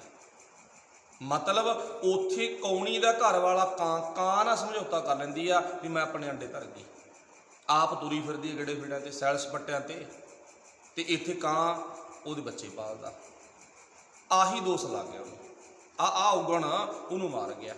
ये मार्च ते अप्रैल महीना आ दिनां दे विच वो अपना काम करदी, ताइयों आ दिनां दे विच आके बोलदी आ, वो इत्थे रहिंदी आ, भाव उदों बाद डरी मार जांदी, छड्ड जांदी आ। ਇਹਦੇ ਪਰਥਾਏ ਸਾਡੀਆਂ ਕਹਾਵਤਾਂ ਵੀ ਬਣੀਆਂ ਨੇ, ਪਰ ਕਹਿਣ ਤੋਂ ਭਾਵ ਕੀ ਆ, ਉਹ ਉਹਦਾ ਕਿਹੋ ਜਿਹਾ ਜੀਵਨ ਆ ਉਹਦੇ ਬਾਰੇ ਸਾਨੂੰ ਕਿਸੇ ਤਰ੍ਹਾਂ ਦਾ ਕਿੰਤੂ ਪਰੰਤੂ ਕਰਨ ਦੀ ਲੋੜ ਨਹੀਂ। ਤਾਂ ਆਪਾਂ ਸਮਝਣ ਵਾਸਤੇ ਗੱਲ ਕਰ ਲਈ, ਪਰ ਅਸਲੀਅਤ ਇਹ ਆ ਵੀ ਉਹ ਆਪਣੇ ਮਾਲਕ ਨੂੰ ਤੇ ਆਪ ਦੋਨੇ ਜਣੇ ਹਿੰਮਤ ਕਰਦੇ। ਜਿੱਥੇ ਤੇਰੀ ਦੁਨੀਆ ਵਿੱਚ ਇੰਨੀ ਵੱਡੀ ਕਦਰ ਆ ਨਾ ਉੱਥੇ ਤੂੰ ਆਪ ਹਿੰਮਤ ਕਰ। ਇੱਕ ਚੇਤਾ ਰੱਖੋ, ਪੰਛੀਆਂ ਦੀਆਂ ਜ਼ਿਆਦਾ ਕਿਸਮਾਂ ਨੇ ਜਿਹੜੀਆਂ ਨਰ ਤੇ ਮਾਦਾ, दो किस्म हर एक जीव च है ना, नर ते मादा। मादा मतलब बच्चे की माँ आलने की चोण करती आ, बच्चे की माँ आलने की चोण करती आ। पर कुछ किस्मां ने जिमें बिजड़ा उत्थे नर किस्म दे विच चोण की जाती आ, वो चोण करदा बच्चों ने कित्थे रहना, अंडिया ने कित्थे आ, ਪਰਿਵਾਰ ਨੇ ਕਿੱਥੇ ਰਹਿਣਾ ਗਾ, ਉਹਦਾ ਆਲਣਾ ਤੁਸੀਂ ਸਾਰੇ ਜਾਣਦੇ ਹੋ। ਇਸ ਕਰਕੇ ਵੀ ਇਹ ਪੰਛੀਆਂ ਦੀਆਂ ਕਿਸਮਾਂ ਦੇ ਵਿੱਚੋਂ ਕੋਇਲ ਦੀ ਕਿਸਮ ਨੂੰ ਇੱਥੇ ਭਗਤ ਜੀ ਨੇ ਆਪਣੇ ਸ਼ਬਦ ਵਿੱਚ ਲੈ ਲਿਆ। ਉਹ ਕਹਿੰਦੇ ਵੀ ਕਾਲੀ ਕੋਇਲ ਤੂੰ ਕਿਤ ਗੁਣ ਕਾਲੀ, ਤੇਰੇ 'ਚ ਗੁਣ ਕਿਹੜਾ, ਜਿਹੜੇ ਗੁਣ ਕਰਕੇ ਕਾਲੀ ਆ। ਉਹਨੇ ਫਿਰ ਆਪਣਾ ਗੁਣ ਨਹੀਂ ਦੱਸਿਆ, ਆਪਣਾ ਔਗਣ ਦੱਸਿਆ, ਕਿਉਂਕਿ ਉਹਦਾ ਭਗਤ ਜੀ ਦੇ ਲਫ਼ਜ਼ ਆ ਨਾ ਵੀ ਮੈਂ ਕਿਸੇ ਦੇ ਔਗਣ ਨਹੀਂ ਵੇਖਣੇ, ਮੈਂ ਤਾਂ ਗੁਣ ਹੀ ਵੇਖਣੇ ਆ, ਤੂੰ ਕਿਹੜੇ ਗੁਣ ਕਰਕੇ ਕਾਲੀ ਹੋਈ ਆ। ਉਹਨੇ ਦੱਸਤਾ ਆਪਣੇ ਪ੍ਰੀਤਮ ਕੇਹੋਂ ਵਿਰਹਿ ਜਾਲੀ, ਉਹ ਜ਼ਿੰਦਗੀ ਉਹਦੀ ਕਿਹੋ ਜਿਹੀ ਆ, ਉਹਨੂੰ ਆਪਾਂ ਛੱਡ ਕੇ ਆਪਾਂ ਆਪਣੇ ਗੁਰੂ ਵੱਲ ਨਿਗਾਹ ਮਾਰਨੀ ਆ। ਅਸੀਂ ਆਪਣੇ ਗੁਰੂ ਨਾਲੋਂ ਟੁੱਟੇ ਹੋਏ ਆ ਜਾਂ ਜੁੜੇ ਹੋਏ ਆ। ਗੁਰੂ ਨਾਲੋਂ ਟੁੱਟ ਕੇ ਕਿਤੇ ਕੋਇਲ ਵਾਂਗੂ ਬਾਹਰੋਂ ਅਸੀਂ ਚਿੱਟੇ ਸੋਹਣੇ ਸੁਨੱਖੇ ਨੈਣ ਨਕਸ਼ਾ ਵਧੀਆ, ਅੰਦਰੋਂ ਕਿਤੇ ਕਾਲੇ ਤਾਂ ਨਹੀਂ ਹੋ ਗਏ, ਇਹ ਵੇਖਣਾ ਸੀ। ਕਾਲੀ ਕੋਇਲ ਤੂੰ ਕਿਤ ਗੁਣ ਕਾਲੀ। ਫਿਰ ਅੱਗੇ ਲਾਸਟ ਵਿੱਚ ਭਗਤ ਜੀ ਲਿਖਦੇ ਨੇ, ਕਹਿੰਦੇ ਵਿਦਣ ਖੂਹੀ ਮੁੱਧ ਅਕੇਲੀ, ਨਾ ਕੋ ਸਾਥੀ ਨਾ ਕੋ ਬੇਲੀ, ਨਾ ਕੋ ਸਾਥੀ ਨਾ ਕੋ ਬੇਲੀ। ਫਿਰ ਇਸ ਡੂੰਘੀ ਖੂਹੀ ਦੇ ਵਿੱਚ ਨਾ ਮੈਨੂੰ ਬਚਾਉਣ ਵਾਲਾ ਮੇਰਾ ਕੋਈ ਵੀ ਸਾਥੀ, ਕੋਈ ਵੀ ਬੇਲੀ, ਮਤਲਬ ਟੁੱਟੇ ਹੋਇਆਂ ਨੂੰ ਜੋੜਨ ਵਾਲਾ ਕੋਈ ਵੀ ਸਾਥੀ ਬੇਲਾ ਮੇਰਾ ਕੰਮ ਨਹੀਂ ਆਉਂਦਾ। ਕਰ ਕਿਰਪਾ ਪ੍ਰਭ ਸਾਧ ਸੰਗ ਪਾਇਆ, ਹੇ ਵਾਹਿਗੁਰੂ ਜੀ ਮੇਰੇ ਤੇ ਕਿਰਪਾ ਕਰੋ, ਮੈਨੂੰ ਸਤ ਸੰਗਤ ਦੇ ਵਿੱਚ ਬਹਾਓ। ਸਾਧ ਸੰਗ ਪਾਇਆ, ਮੈਂ ਮੂੰਹ ਵਿਖਾਉਣ ਜੋਗਾ ਤਾਂ ਨਹੀਂ, ਪਰ ਮੇਰੇ ਤੇ ਤੂੰ ਕਿਰਪਾ ਕਰ, ਮੈਂ ਆ ਜਾਵਾਂ ਤੇਰੇ ਕੋਲੇ। ਕਰ ਕਿਰਪਾ ਸਾਧ ਸੰਗ ਮੇਲੀ, ਫਿਰ ਜਾ ਫਿਰ ਦੇਖਾਂ ਤਾਂ ਅੱਲ੍ਹੋ ਵੇਲੀ। ਹੁਣ ਮੈਂ ਇੱਥੇ ਆ ਕੇ ਨਿਗਾਹ ਮਾਰ ਲਈ, ਮੇਰੇ ਅੱਲਾ ਤੋਂ ਬਿਨਾਂ, ਮੇਰੇ ਪਰਮਾਤਮਾ ਤੋਂ ਬਿਨਾਂ ਹੋਰ ਕੋਈ ਮੇਰਾ ਬੇਲੀ ਨਹੀਂ ਹੈ। ਇਹ ਸੱਚਾਈ ਹੈ। ਇਹ ਕੱਲ੍ਹ ਦੇ ਸ਼ਬਦ ਵਿੱਚ ਆਪਾਂ ਸਾਰਾ ਸੁਣ ਚੁੱਕੇ ਹਾਂ ਵੀ ਕੋਈ ਵੀ ਸਾਡਾ ਆਪਣਾ ਨਹੀਂ, ਕੇਵਲ ਪਰਮਾਤਮਾ ਤੋਂ ਬਿਨਾਂ, ਕੇਵਲ ਗੁਰੂ ਤੋਂ ਬਿਨਾਂ।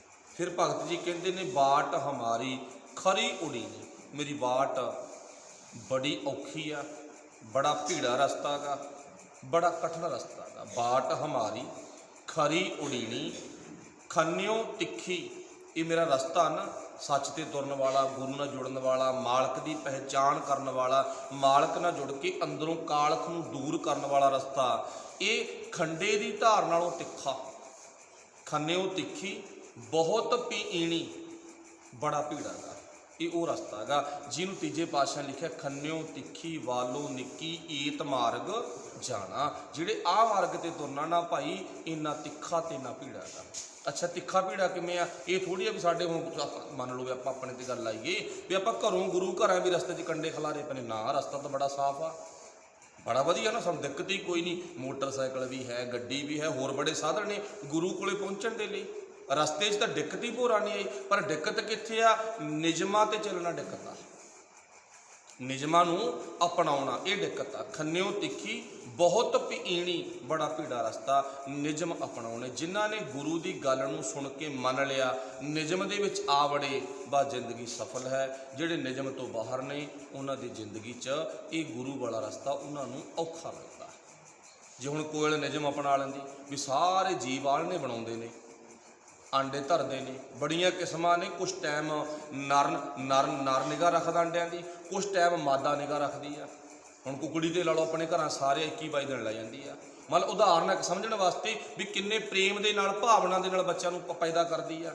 ਤੇ ਕੋਇਲ ਚਲਾਕ ਬਥੇਰੀ ਆ, ਬੋਲੀ ਬੜੀ ਵਧੀਆ, ਨੈਣ ਨਕਸ਼ਾ ਬੜਾ ਵਧੀਆ, ਰਹਿੰਦੀ ਬਾਗਾਂ 'ਚ, ਪਰ ਚੰਦਰੀ 'ਚ ਆਹ ਵੱਡਾ ਗੁਣ ਔਗਣ ਪੈ ਗਿਆ, ਆਹ ਔਗਣ ਪੈ ਗਿਆ। ਬਸ ਇਹੀ ਔਗਣ ਸਾਡੇ 'ਚ ਆ। ਗੱਡੀਆਂ ਟਰੈਕਟਰਾਂ ਦੇ ਮਾਲਕਾਂ, ਕੋਠੀਆਂ ਮਹਿਲਾਂ ਜ਼ਮੀਨਾਂ ਜਾਇਦਾਦਾਂ ਦੇ ਮਾਲਕਾਂ, ਦੁਕਾਨਾਂ ਦੇ ਪਲਾਟਾਂ ਦੇ ਮਾਲਕ, ਹਾਂ, ਪਰ ਔਗਣ ਕਿਹੜਾ? ਗੁਰੂ ਕੋਲੇ ਨਹੀਂ ਆ ਸਕੇ, ਇੱਧਰਲੇ ਪਾਸੇ ਵਾਲਾ ਉਦਮ ਨਹੀਂ ਕਰ ਸਕੇ, ਨਾਲ ਜੋੜ ਕੇ ਆਪਣੇ ਪਤੀ ਨੂੰ ਨਾ ਆਲ੍ਹਣਾ ਨਹੀਂ ਬਣਾ ਸਕੀ, ਆਲ੍ਹਣੇ ਤੋਂ ਬਣੀ ਤੁਰੀ ਫਿਰਦੀ ਆ।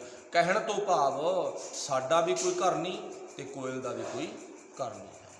ਅੱਗੇ ਲਾਸਟ ਵਿੱਚ ਕਹਿੰਦੇ ਨੇ, ਫਿਰ ਕਹਿੰਦੇ ਖੰਨਿਓ ਤਿੱਖੀ ਬਹੁਤ ਪੀਣੀ, ਉਸ ਉੱਪਰ ਹੈ, ਇਸ ਰਸਤੇ ਤੇ ਫਰੀਦ ਸਾਹਿਬ ਜੀ ਕਹਿੰਦੇ ਨਾ, ਉਸ ਉੱਪਰ ਹੈ ਮਾਰਗ ਮੇਰਾ, ਆਹ ਰਸਤੇ ਤੇ ਭਾਈ ਮੇਰਾ ਜੀਵਨ ਰੁਕਿਆ ਹੋਇਆ ਗਾ, ਇਹ ਮੇਰਾ ਮਾਰਗ ਆ, ਅਸਲੀ ਰਸਤਾ ਗਾ। ਫਿਰ ਸੇਖ ਫਰੀਦਾ ਪੰਥ ਸਮਾਰ ਸਵੇਰਾ, ਸਵੇਰਾ ਭਾਵ ਸੁਬਾਹ, ਸਮਾਰ ਸਵਾਰਨਾ, ਸੋਹਣਾ ਬਣਾਉਣਾ। ਸੇਖ ਫਰੀਦ ਜੀ ਕਹਿੰਦੇ ਨੇ ਤਾਂ ਆਪਣੇ ਆਪ ਨੂੰ ਸੋਹਣਾ ਬਣਾ, ਨਾ ਆਪਣੇ ਰਸਤੇ ਨੂੰ ਸੋਹਣਾ ਬਣਾ, ਨਾ ਆਪਣੇ ਪੰਥਾਂ ਨੂੰ ਸੋਹਣਾ ਬਣਾ, ਮਤਲਬ ਆਪਣੇ ਮਿੱਤਰਾਂ ਨੂੰ ਸੋਹਣਾ ਬਣਾ। ਭਾਵ ਕੀ ਆ ਗਿਆ? ਗਿਆਨ ਕਮਾ, ਗਿਆਨ ਵਰਤ ਤੇ ਗਿਆਨ ਨੂੰ ਵੰਡ। ਐਂਡ ਦੇ ਵਿੱਚ ਭਗਤ ਜੀ ਨੇ ਆਹ ਗੱਲ ਕਹੀ, ਕਮਾ ਵੀ, ਵਰਤ ਵੀ ਤੇ ਵੰਡ ਵੀ। ਤਿੰਨ ਕੰਮ ਕਰਨੇ ਨੇਗੇ। ਕੀ ਕਿਹਾ ਗਿਆ? ਸੇਖ ਫਰੀਦਾ ਪੰਥ ਸਮਾਰ ਸਵੇਰਾ।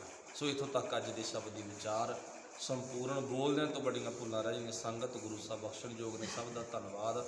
ਵਾਹਿਗੁਰੂ ਜੀ ਕਾ ਖਾਲਸਾ, ਵਾਹਿਗੁਰੂ ਜੀ ਕੀ ਫਤਿਹ। ਰਾਮ ਕਲੀ ਮਹੱਲਾ ਤੀਜਾ। ਆਨੰਦ ਓੰਕਾਰ।